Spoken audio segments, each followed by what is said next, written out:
आपका अपना एमपी के इस खास बुलेटिन में खबरों के साथ मैं हो रही हूं शुरुआत ग्वालियर की बड़ी खबर के साथ, जहां बदमाश बेखौफ हैं। बाइक सवार नकाबपोश बदमाशों ने फायरिंग कर दी। शराब की दुकान पर बाहर फायरिंग की गई है। फायरिंग की घटना सीसीटीवी में कैद हो गई। पुलिस बदमाशों की तलाश में जुटी है। मुरार थाना क्षेत्र का यह पूरा मामला सामने आया है। बड़ी खबर है ग्वालियर से। बदमाश बेखौफ बाइक सवार बदमाशों ने फायरिंग की। शराब की दुकान पर फायरिंग करने की पूरी घटना सीसीटीवी में कैद हुई है और पुलिस बदमाशों की तलाश में जुट गई है। मुरार थाना क्षेत्र का यह पूरा मामला है। तो देखिए, फायरिंग की जो तस्वीरें सामने आई हैं, यह पूरा घटनाक्रम सीसीटीवी में कैद हुआ, जहां पर एक युवक भागता हुआ भी नजर आया। एक्सक्लूसिव तस्वीरें आपको दिखा रहे हैं। ग्वालियर में एक बार फिर खुलेआम फायरिंग की जो तस्वीरें आप देख पा रहे हैं, ये हाल ही में मुरार थाना क्षेत्र के अंतर्गत घटना हुई है। और चलिए सीधे रुक करेंगे, संवाददाता सुशील कौशिक जुड़ गए हैं। सुशील, बेखौफ है बदमाश, हम देख पा रहे हैं कि खुलेआम फायरिंग की गई है। बिल्कुल सही बात है। देखिए, बदमाश पूरी तरह से ग्वालियर शहर में बेखौफ है। बीते दिन की बात करें तो ग्वालियर के मुरार थाना क्षेत्र के सीपी कॉलोनी इलाके में ये पूरी घटना सामने आई है, जहां नकाबपोश हथियारबंद बदमाश ने फायरिंग की है और इसमें गोली लगते लगते बाल बाल बची। आप देख रहे हैं कि जैसे वो फायरिंग कर रहा है तो वहाँ जो मौजूद लोग थे उनमें भगदड़ मच गई, भागने लगे और किसी तरह से उन्होंने अपनी जान बचाई। और ये पूरी घटनाक्रम जो है वहाँ चौराहे पर लगे सीसीटीवी कैमरे में कैद हुआ है और उसके बाद इसी सीसीटीवी के आधार पर पुलिस ने इसमें केस रजिस्टर्ड किया है और बदमाश की तलाश शुरू कर दी। लेकिन आपको बता दें कि एक सप्ताह के अंदर ही कम से कम 6 से 7 बड़ी ऐसी घटनाएं हुई है जिसमें फायरिंग हुई है। बिल्कुल सुशील, क्या कोई कारण स्पष्ट हो पाया कि ये फायरिंग क्यों की गई है? किसके ऊपर ये फायरिंग किए जाने की कोशिश थी? बदमाश कौन थे? बिल्कुल, देखिए, ये शराब की दुकान जो है वहाँ पर फायरिंग की गई है और इसी बात की संभावना है कि कोई विवाद इनके बीच रहा होगा और उसी विवाद के चलते ये घटनाक्रम हुई होगी। पुलिस सूत्रों का कहना है कि एक तात्कालिक विवाद हो सकता है, लेकिन अब पुलिस जो सीसीटीवी फुटेज और जो फरियादी ये दुकानदार हैं उनकी शिकायत के आधार पर इस मामले की विवेचना कर रही है और पुलिस का प्रयास है कि जल्द से जल्द इसमें जो फायरिंग करने वाला बदमाश है वो पकड़ा जाए, क्योंकि मुँह पर वो एक तरह से नकाब बांध रखा था कपड़े पे, लेकिन आगे के जो चौराहे हैं उनके फुटेज पुलिस जो है तलाश कर रही है और संभवतः उन फुटेज में जो बदमाश फायरिंग करने वाले उनकी गाड़ी के नंबर और गाड़ी के नंबरों के आधार पर जो है इनको ट्रेस किया जाएगा। तो पुलिस का दावा है कि अगले 24 घंटे में ही इस घटना का पर्दाफाश कर दिया जाएगा, बदमाशों को भी चिन्हित कर लिया जाएगा और जल्दी उनकी गिरफ्तारी कर ली जाएगी। जी बिल्कुल, बहुत शुक्रिया आपका सुशील तमाम जानकारी के लिए। तो पुलिस दावा कर रही है कि जल्दी इन बदमाशों की गिरफ्तारी होगी और देखना ये कि कब तक बदमाशों को गिरफ्तार किया जा सकता है। और पिछले एक हफ्ते के अंदर ये 10 से ज्यादा घटनाएं इस तरीके की सामने आ चुकी है। बात करेंगे रतलाम की। रतलाम में युवक की बेरहमी से पिटाई का मामला सामने आया है। शराब के लिए रुपए नहीं देने पर पिटाई की गई। 6 से ज्यादा युवकों पर मारपीट का आरोप लगा है। 4 नामजद और 5 अन्य पर केस दर्ज हो चुका है। स्टेशन रोड थाना क्षेत्र का यह पूरा मामला है, जिस दौरान बदमाशों ने एक युवक के साथ मारपीट की है। 6 से ज्यादा युवक हैं जिन्होंने मारपीट की है और ये तस्वीरें कुछ सामने आई हैं जिस दौरान युवक से मारपीट की जा रही थी। दरअसल युवक से पैसे मांगे गए शराब पीने को लेकर, और जब युवक ने पैसे नहीं दिए तो उसके साथ किस तरीके से मारपीट की जा रही है साफ तौर पर आप देख सकते हैं।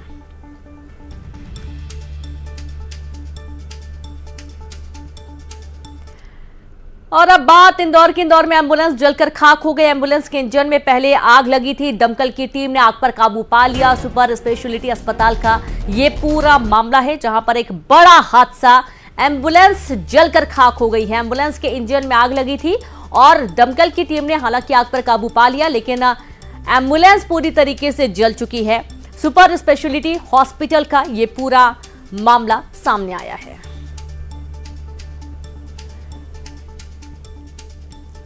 तो ये कुछ तस्वीरें आप देखिए जहां एम्बुलेंस जलकर खाक हुई है। इंदौर का पूरा मामला, एम्बुलेंस में आग, इंजन में आग लगने की वजह से लगी और जानकारी है कि आग देखते ही देखते पूरी एम्बुलेंस में फैल गई और जाहिर सी बात है, इंजन में आग लगी तो बहुत तेजी से धमाका हुआ। जब तक आग को बुझाया जाता इसके पहले काफी नुकसान हो चुका था। दमोह में बफर जोन के जंगलों में आग लग गई, भीषण आग लगी। मड़ियादो बफर जोन के काल कुआं इलाके में आग लगी है। मड़ियादो फॉरेस्ट टीम के साथ पन्ना टाइगर रिजर्व की टीम भी मौके पर पहुंची हुई है, कई किलोमीटर दूर से देखी जा रही है जंगल की आग। हालांकि इसे बुझाने की तमाम कोशिशें की गई हैं। बफर जोन के जंगलों में भीषण आगजनी की कुछ तस्वीरें आप देखिए। और इस दौरान जो छोटे जीव होते हैं उनकी जान चली जाती है, और बड़े जो जीव जंतु होते हैं वो तो भाग जाते हैं, लेकिन जो छोटे जीव होते हैं वो जरूर इनकी चपेट में आ जाते हैं। आग को बुझाने की तमाम कोशिश की गई, लेकिन फिर भी आग लगातार फैलती गई। और अब बात करेंगे सीधी की। सीधी में कार और बाइक की टक्कर हो गई। बाइक सवार 2 लोगों की मौके पर मौत हो गई। चोरहट थाना क्षेत्र के चदैनिया गांव की ये पूरी घटना है, जहां पर कार और बाइक की टक्कर, और टक्कर की जबरदस्त तस्वीर आप देखिए, जहां पर टक्कर इतनी भीषण की गाड़ी के आगे का हिस्सा पूरी तरीके से डैमेज हो गया, बाइक भी डैमेज हो गई। 2 लोगों की मौके पर ही दर्दनाक मौत हो गई है। तस्वीरें देखकर आप अंदाजा लगा सकते हैं कि कितनी भीषण ये टक्कर थी। 2 वाहन, एक 4 पहिया वाहन और एक 2 पहिया वाहन के आपस में टक्कर, 2 लोगों की मौत।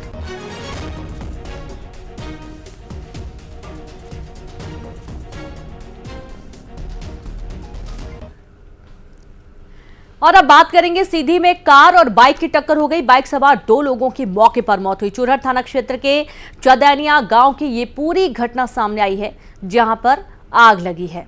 और अब बात करेंगे इंदौर में भीषण सड़क हादसा हुआ है, जहां तेज रफ्तार 2 कार आपस में भिड़ गई। एक कार चालक को गंभीर चोट आई है। बॉम्बे हॉस्पिटल चौराहे के पास ये पूरी घटना घटित हुई है। खबर इंदौर से है। भीषण सड़क हादसा, तेज रफ्तार 2 कारें आपस में भिड़ गई। इस भिड़ंत की तस्वीरें आप देखिए। एक कार चालक को गंभीर चोट आई है। बॉम्बे हॉस्पिटल चौराहे के पास ये हादसा हुआ है।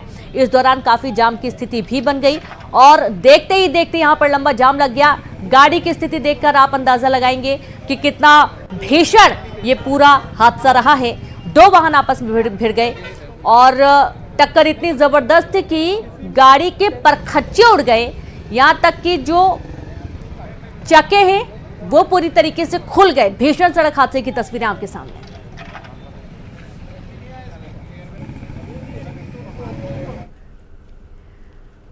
और अब बात हरदा से बड़ी खबर की, जहां बिजली कटौती से ग्रामीण काफी परेशान है। परेशान ग्रामीण पहुंचे बिजली कार्यालय। अधिकारियों के सामने नतमस्तक हो गए ग्रामीण। अधिकारियों के पैर छूते दिखाई दिए ग्रामीण।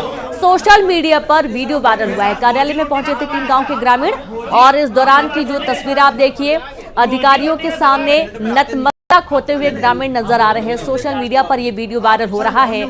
लगातार गुहार लगाई जा रही है कि जो समस्या है बिजली कटौती की, इसे हल किया जाए, लेकिन फिर भी इसका कोई समाधान नहीं निकाला जा सका। कामकाज तो प्रभावित हो ही रहा है, साथ ही बच्चों की पढ़ाई भी इससे प्रभावित होती है, और यही कारण है कि ग्रामीण नतमस्तक होते हुए नजर आए। और अब बड़ी खबर जहां जल्द आ सकती है। कांग्रेस प्रत्याशियों की लिस्ट, बचे हुए 18 प्रत्याशियों की घोषणा संभव है। 19 मार्च को सीईसी की बैठक में प्रत्याशियों के नामों पर अंतिम मुहर लगेगी। अब तक कांग्रेस ने 10 उम्मीदवारों का ऐलान कर दिया है। 28 सीटों पर मध्य प्रदेश में कांग्रेस लड़ रही है चुनाव। ईडी गठबंधन के तहत खजुराहो लोकसभा सीट पर सपा चुनाव लड़ने जा रही है। और आप ये देखिए कि अभी तक पूरे जो पत्ते हैं कांग्रेस ने नहीं खोले हैं। जल्द ही प्रत्याशियों की एक लिस्ट और जारी हो सकती है। बचे हुए 18 प्रत्याशियों की घोषणा संभव मानी जा रही है। 19 मार्च को सीईसी की बैठक के दौरान प्रत्याशियों के नामों पर अंतिम मुहर लगेगी, और अब तक कांग्रेस ने 10 उम्मीदवारों का ही ऐलान किया है। 28 सीटों पर मध्य प्रदेश में कांग्रेस चुनाव लड़ रही है। महज एक सीट है जो इंडी गठबंधन के तहत खजुराहो लोकसभा सीट पर सपा से उम्मीदवार चुनाव लड़ रहे हैं।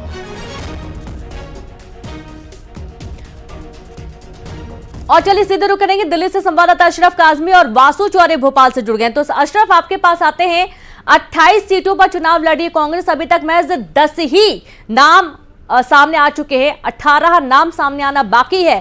सीईसी की महत्वपूर्ण बैठक की तैयारी, और इस दौरान क्या कुछ खास, क्या संभवतः आज ये लिस्ट सामने आ जाएगी अशरफ?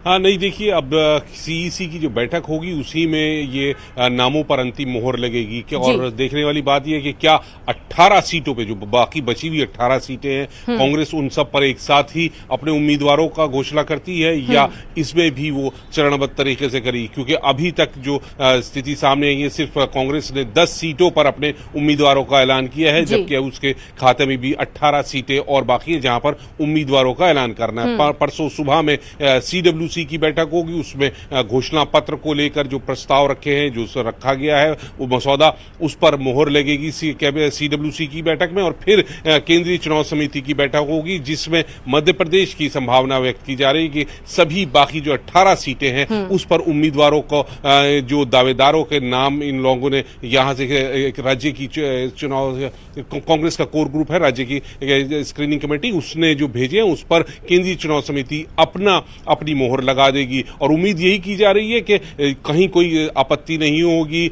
सभी नामों पर अब सहमति बन जाएगी, क्योंकि बीजेपी ने अपने सभी उम्मीदवार घोषित कर चुकी है, चुनाव का भी ऐलान कर दिया गया। तो कांग्रेस के पास अब बहुत कम समय बचा है, इसलिए उम्मीद यही की जा रही है कि 18 सीटों पे जो बची हुई 18 सीटें, उस पर परसों केंद्रीय चुनाव समिति की बैठक में मोहर लग जाएगी। जी बिल्कुल। वासु, आपके पास आते हैं। कांग्रेस देरी कर रही है उम्मीदवारों की घोषणा करने को लेकर, और ये भी जैसा अशरफ बता रहे हैं कि ये भी आज जरूरी नहीं है कि आने वाले समय में पूरी की पूरी 18 सीटों पर अपने उम्मीदवार घोषित कर देगी कांग्रेस। हो सकता है कि इसमें भी कुछ चरण हो, लेकिन सवाल यह है कि जितना जल्दी नाम की घोषणा होगी उतनी जल्दी जो उम्मीदवार होगा अपनी तैयारी में जुट जाएगा। लेकिन अभी तो उम्मीदवार ही तय नहीं हो पाए हैं, लगता है ऐसे। देखिए, बिल्कुल मध्य प्रदेश कांग्रेस कमेटी लगातार उम्मीदवारों के नामों पर मंथन कर रही है और लगभग सभी सीटों पर जो उम्मीदवारों के नाम है वो फाइनल हो चुके हैं। एक एक दो नाम के जो पैनल है उन पर आज कांग्रेस का जो कोर ग्रुप है मध्य प्रदेश का वो डिस्कशन कर रहा है, और इसके बाद परसों के दिन जो CEC की बैठक होनी है उसमें उन नामों का प्रस्ताव भेज दिया जाएगा। आलाकमान के मुहर लगते ही सीटें जो हैं वो घोषित कर दी जाएंगी। अब से कुछ देर पहले जब जीतू पटवारी से हम संपर्क चर्चा कर रहे थे के डिक्लेरेशन को लेकर, तो उन्होंने साफ तौर पर यह बताया कि 19 तारीख तक हम सारे नामों की घोषणा कर देंगे और पूरे दमखम के साथ कांग्रेस की जो है वो चुनावी मैदान में उतरेगी। चुनाव में हम बेहतर प्रदर्शन करेंगे, ये दावा कांग्रेस की ओर से किया जा रहा है। हालांकि ये बात भी सही है कि बीजेपी विधानसभा चुनावों में भी पहले टिकट डिक्लेरेशन में सफल हो पाई थी, लोकसभा के चुनाव में भी बीजेपी ने पहले जो प्रत्याशी हैं वो घोषित कर दिए, लेकिन कांग्रेस के सामने इस समय कई सारी चुनौतियां थी। पहली सबसे बड़ी चुनौती ये थी कि कांग्रेस की टीम में बदलाव हुआ, नई टीम कांग्रेस में अब काम कर रही है। दूसरी बड़ी बात यह है कि लगातार कांग्रेस नेता जो हैं वो पार्टी का दामन छोड़कर बीजेपी में शामिल हो रहे हैं। तो ऐसे में कांग्रेस को बहुत मशक्कत करनी पड़ी है, बहुत सोच समझकर जो नामों का पैनल है वो कांग्रेस ने बनाया है, और अब उनमें से सिंगल नाम शॉर्टलिस्ट होंगे जो CEC के सामने रखे जाएंगे, और CEC की मुहर लगते ही वो चुनाव लड़ने के लिए मैदान में उतरेंगे। लिहाजा बहुत ज़्यादा समय नहीं रह गया है कांग्रेस के पास, लेकिन कांग्रेस ने फिर भी ये दावा किया है कि मंडलम सेक्टर और जमीनी जमावट के दम पे हम अच्छा करेंगे। जी बिल्कुल। अशरफ, एक बार फिर से आपके पास आते हैं। अब कितनी बड़ी चुनौती कांग्रेस के लिए हो जाती है हर बार उम्मीदवार तय करना और जल्द से जल्द नाम घोषित कर देना, यह हम हर बार देखते हैं। अब जाहिर सी बात है, एक बार और क्लियर करें कि संभवतः कब तक ये नाम पूरे घोषित होने की संभावना बन रही है।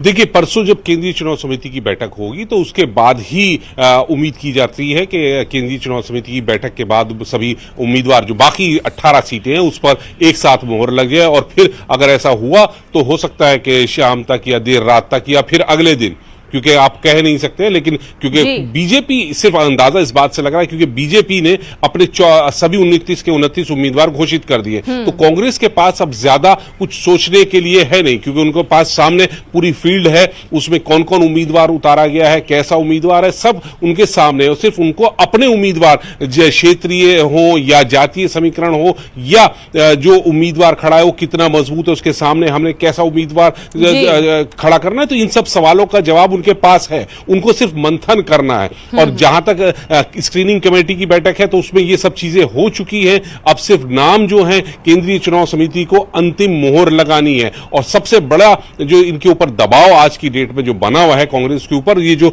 पार्टी छोड़ने वालों का दबाव है, लगातार जो पार्टी का दामन छोड़कर बड़े बड़े दिग्गज नेता भाजपा में शामिल हो रहा है, तो इससे भी भाजपा कांग्रेस दबाव में है, और इसी के चलते वो इस बार थोड़ा ज्यादा उसके लिए बड़ी चुनौती है, क्योंकि उनको उम्मीदवार ऐसे उतारने हैं जो पार्टी के लिए अच्छा हो सके, उनको जिता सके और दबाव इसका है दे सके चुनावी मैदान में। जाहिर सी बात है अशरफ, कोशिश पूरी कांग्रेस की यही रहने वाली है, यानी कि अभी और इंतजार करना होगा। बहुत शुक्रिया आप दोनों का तमाम जानकारी साझा करने के लिए। तो यानी कि अभी 1 या 2 दिन और वक्त लगेगा, उसके बाद ही ये क्लियर हो पाएगा कि कांग्रेस अपने कौन कौन से पत्ते खोलती है और कहां कहां पर उम्मीदवार घोषित कर देती है। बात करेंगे इंदौर की। इंदौर में कोचिंग टीचर पर रेप का आरोप लगा है। 10वीं की नाबालिग छात्रा से रेप का आरोप लगा। डरा धमकाकर 6 महीने से रेप का आरोप लग रहा है। छात्रा की शिकायत पर आरोपी गिरफ्तार कर लिया गया। आप ये देखिए कि 10वीं की नाबालिग छात्रा से लगातार डरा धमकाकर 6 महीने तक रेप किया गया। छात्रा ने इसकी शिकायत की, उसके बाद आरोपी को गिरफ्तार कर लिया गया। आप देखिए आरोपी को, और इसने 6 महीने तक एक 10वीं कक्षा में पढ़ने वाली छात्रा को अपनी हवस का शिकार बनाया और अब इसकी गिरफ्तारी हो चुकी है। आकाश पिता जगदीश उपाध्याय के विरुद्ध में रिपोर्ट की गई कि टीचर होते हुए इसने मेरे साथ में पारिवारिक धमकी देते हुए कि भाई और उसके साथ में गलत हरकत कर देगा और शारीरिक संबंध बनाए हैं, जिस पर से 376 की एफआईआर रजिस्टर्ड की गई है। और अब बात मुरैना में रेत माफिया पर पुलिस का एक्शन। अवैध रेत ले जा रही ट्रैक्टर ट्रॉली को खदेड़ा गया। 3 ट्रैक्टर ट्रॉली जब्त कर ली गए। 6 लोग मौके से फरार हुए। नेशनल हाईवे 44 पर छौंदे पुल का ये पूरा मामला है, जहां पुलिस की टीम मौके पर पहुंची और एक्शन लिया गया अवैध रेत के खिलाफ। अवैध रेत ले जा रहे ट्रैक्टर ट्रॉली को खदेड़ा गया। 3 ट्रैक्टर ट्रॉली जब्त है। मौके से फरार हुए कई जो आरोपी हैं, 6 आरोपी फरार हुए हैं। नेशनल हाईवे 44 पर छौंदे पुल का ये पूरा मामला है।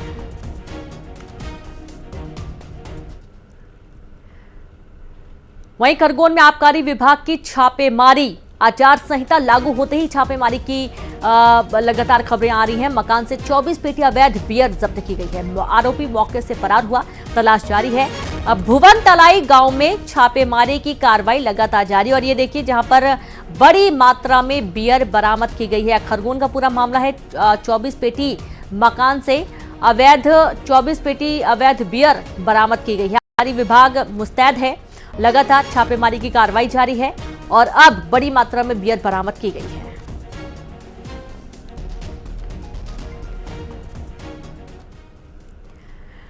जबलपुर में कार से 30 लाख रुपए जब्त हुए हैं। पुलिस ने कार से जब्त की 30 लाख रुपए। दमोह से जबलपुर लेकर पहुंचे थे 3 युवक। पकड़े गए युवकों से पूछताछ की जा रही है। चेकिंग अभियान के दौरान कार से ये रकम मिली थी। और आप ये देखिए कि ये रकम आखिरकार कहां से आई है, कहां लेकर जाया जा रहा था, कहां इसका इस्तेमाल होना था। 30 लाख रुपए कार से बरामद किए गए हैं। जबलपुर का पूरा मामला है। चेकिंग अभियान के दौरान कार से 30 लाख की रकम बरामद कर ली गई है।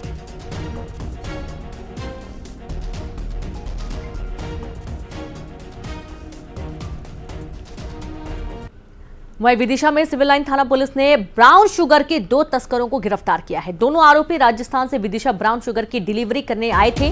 मुखबिर सूचना पर पुलिस ने छापा मारा और दोनों आरोपियों को गिरफ्तार कर लिया। इनके पास से 28 ग्राम ब्राउन शुगर जब्त की गई है, जिसकी कीमत 3 लाख रुपए बताई जा रही है।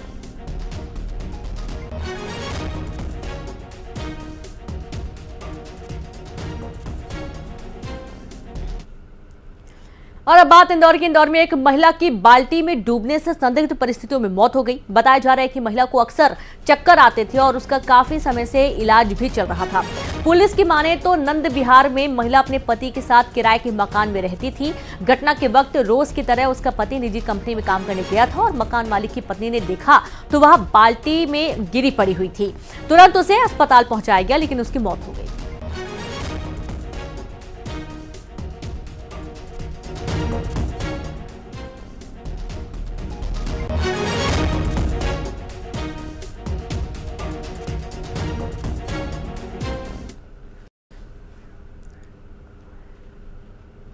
और अब बात इंदौर से बड़ी खबर की, जहां पालतू बंदर ने युवक को काट लिया। बंदर मालिक पर केस दर्ज कर लिया गया है। पालतू बंदर की वन विभाग में शिकायत भी दर्ज करवा दी गई है।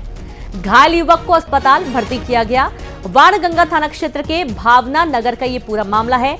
पालतू बंदर है जिसने युवक को काट लिया है। बड़ी खबर इंदौर से। अब बंदर मालिक पर केस दर्ज किया गया। गंभीर हालत में युवक को अस्पताल भर्ती किया गया है। वाणगंगा थाना क्षेत्र के भावना नगर की पूरी घटना, जहां बंदर ने एक युवक को काट लिया। दरअसल ये बंदर पालतू है और इसने युवक को काट लिया। अभी बंदर मालिक के खिलाफ केस दर्ज किया गया।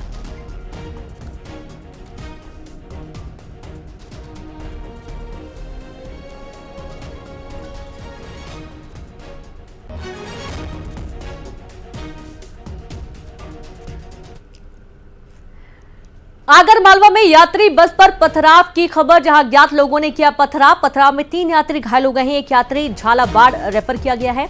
सुसनेर सोयत के बीच ये पथराव किया गया। इंदौर से दिल्ली जा रही थी बस और इसी दौरान पथराव हुआ है। यात्री बस पर पथराव, ये पथराव किसने करवाया है, क्यों किया गया है, तमाम ये सवाल खड़े होते हैं।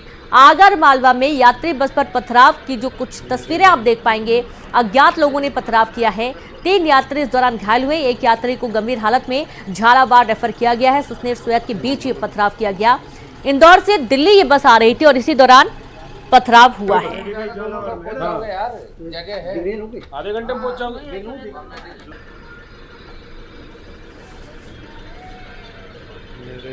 आ रहा था, गाड़ी चला रहा था, साइड में 3, 4, 5 बंदे खड़े थे। कहाँ पे?